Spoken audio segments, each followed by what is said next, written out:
Okay, so this is a new video I'm making, kind of specific to the one of the versions of the BMW bag, the Touring case, or they've had several names because it came out with the F650CS and all that back in the day, and they continue to use this latching system, which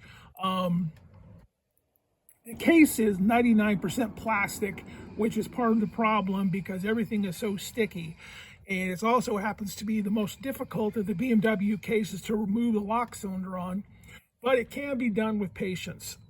So I'm making this video for the specific bag. Today I'm sending you two tools. This is the standard tool that I sell. I've sold for years. Works very well. But for this particular case, I've actually gone back to the old 1.0 tool, which is this thing here. And this is what I've had better luck getting the lock cylinders out of this particular case. And you can try both, but there's also a couple options. So I know you want to get this done, and I know you know what you're doing, as everybody says, but there's times when you have to listen to instructions, and this is one of those times if you want success. So I'm left-handed, but you can do it with either hand. So here's your lock cylinder. This is a representation of your case. And again, you have to try it in this orientation on your workbench or your table, or you may have to flip it over and work on it this way.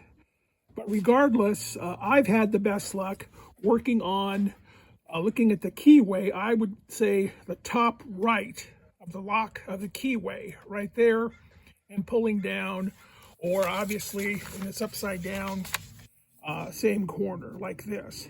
That's what I've had the best luck, because this bag is seldom ordered from BMW, where the lock wafers are pinned in, and I know in your case they are not pinned in, so that makes it easier.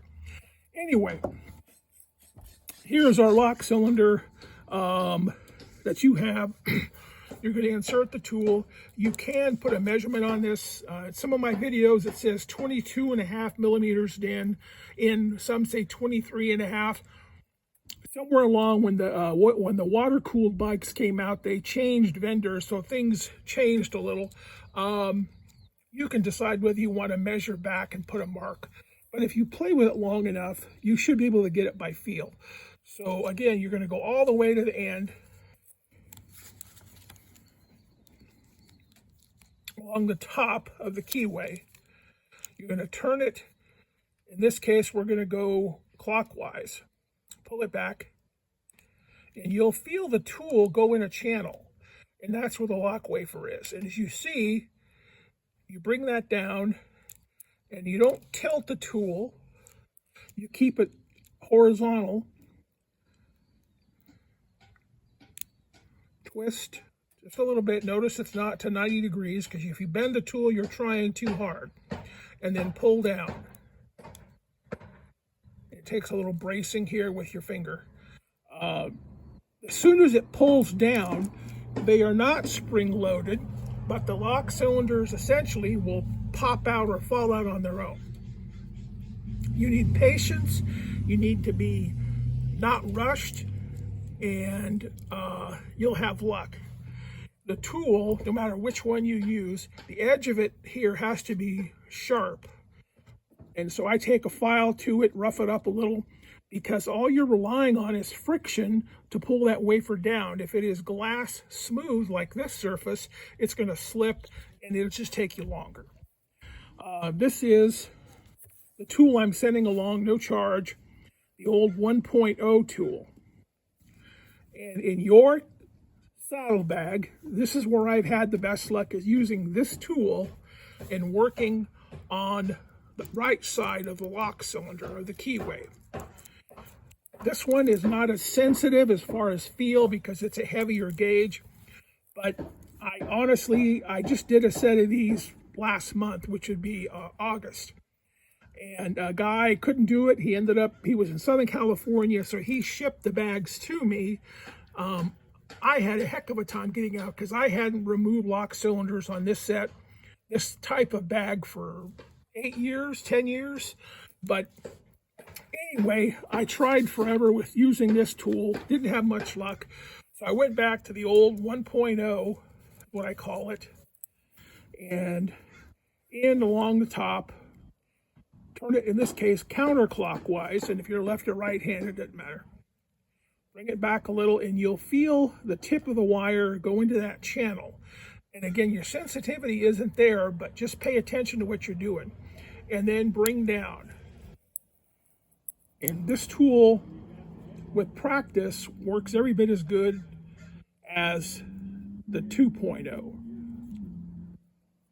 It just takes a little more finesse because you don't get the sensitivity. Okay, it's come down.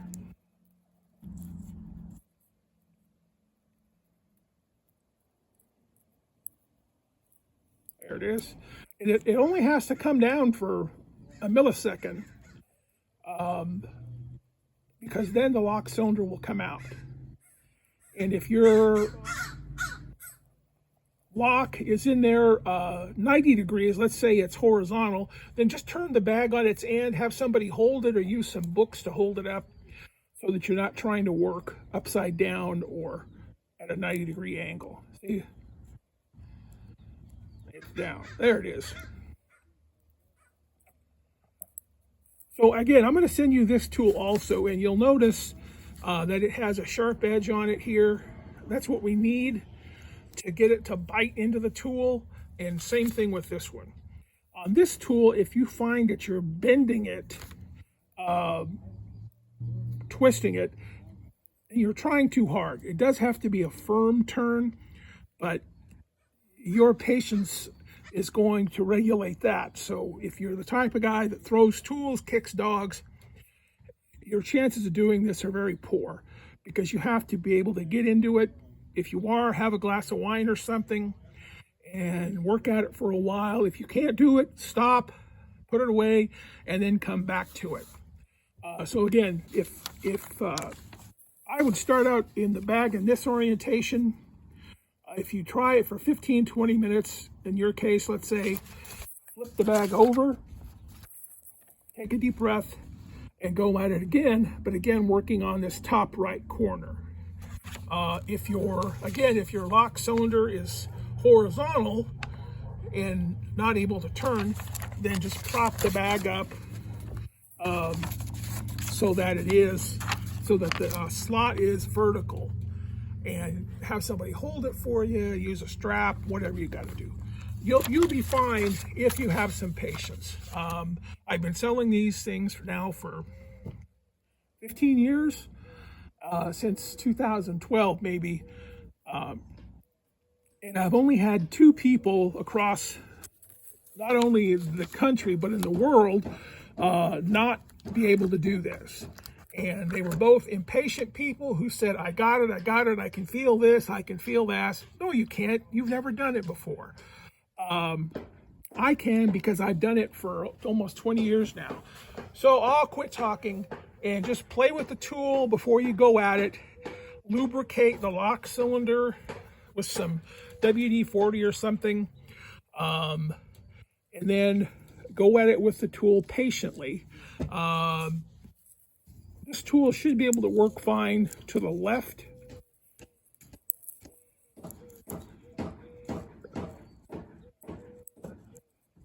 There you go, like that.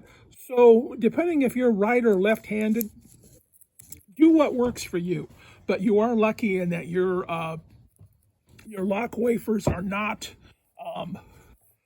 pinned in place. So anyway, don't forget to email or text with any questions, and let me know how it works out one way or the other. Thanks.